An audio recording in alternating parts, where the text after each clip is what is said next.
bangon sa kanunay among nga handumon. Ang nanglabay nga mga katuigan, kapuban ang among mga kabataan. Diin kalipay o kasakit kisawan, uban sa mga luha sa pagaya.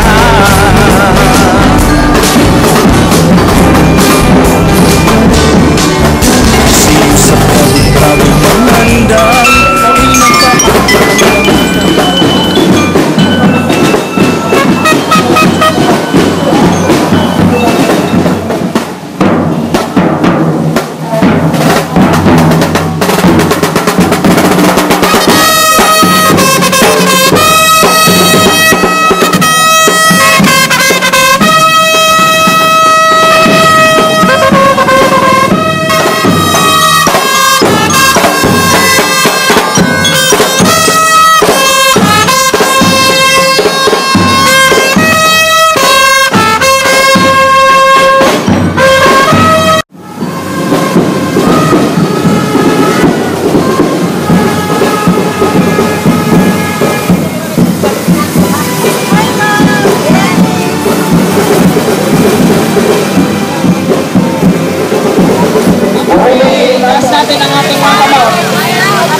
ay upgrade!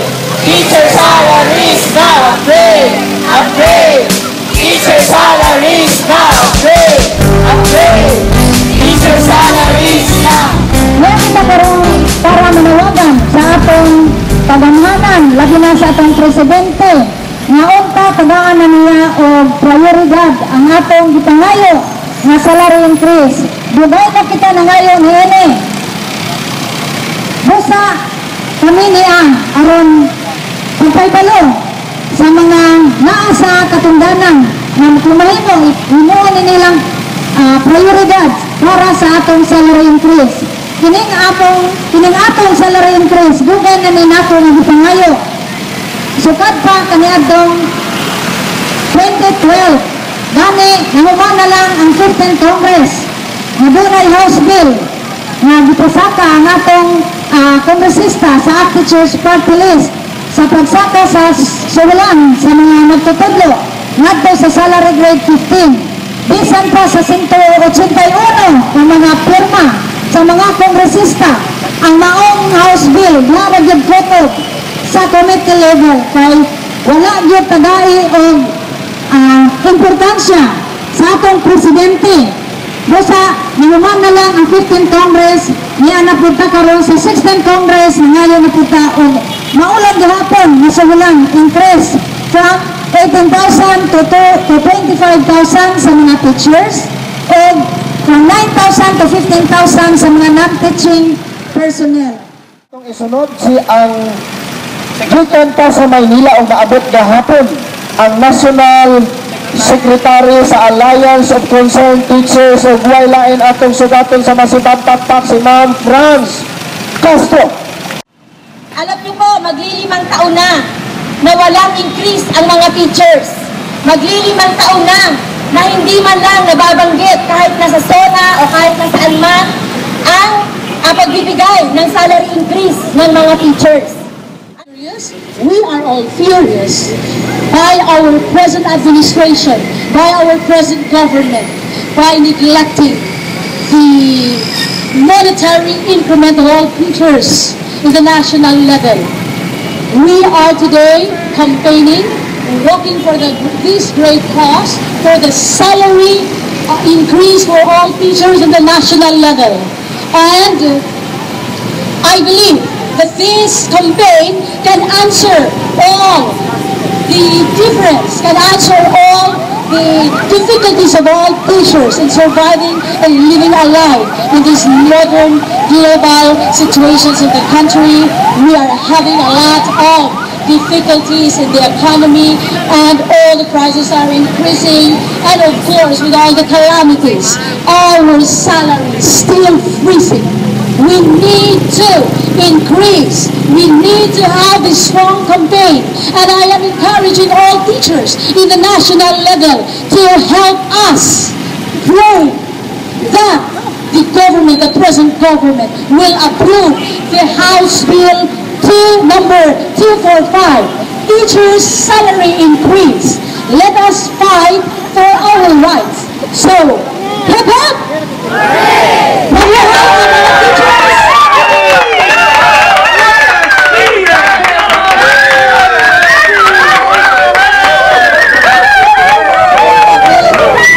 Bisan sa kajutay na mo, bisan layo pa na nga mo, 60 kilometers away from here, naningkamot yun ni, alas 4 pa sa kadlawon ng mata na yun ni. Salamat kayo sa mga kauban ako nga magtutudlo sa Talavera Elementary School. So, aside from sa pagsuporta na mo sa 245, out of 1,300 teachers of Toledo Division, we gathered almost 900 signatures to support the increase of our salary. So, daghang kayo, salamat. Ang kinabuhi sa mga magtutudlo, diliin nga nagkasayon. Sa matang adlaw nga kami mubangon, sa kanunay among nga handumon.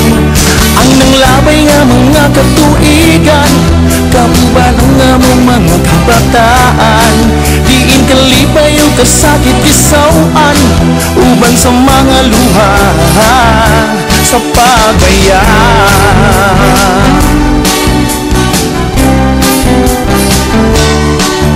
Sa'yo sa kaguntagon mga andam, kay nagpaabot ang mga kabataan.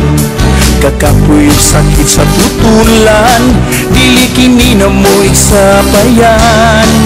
Naputos na ang pan sa mga utang, binipisyo na mo usahay malangan. Apan si mamog si sir mo katawa na lang, bisang sakit na gid sa ilang dugan. O bahala na lang, bahala na lang, Diyos na lang ang mag-igo ka na mo. Kay kini nga mong pagpakit bisog, alang sa kaugmaon sa ating nasod. Ang kinabuhi sa mga magtutudlo, dili nga nakasayon. Tag-utubisan sa hapon, bata magkiat magsigig pabadlong. Mga sama si sir mo siyagit si mama, pagkalakot sa gihapon gitungan. Kay basin baya umahiray kan magabagulbon ang mga ginikanan.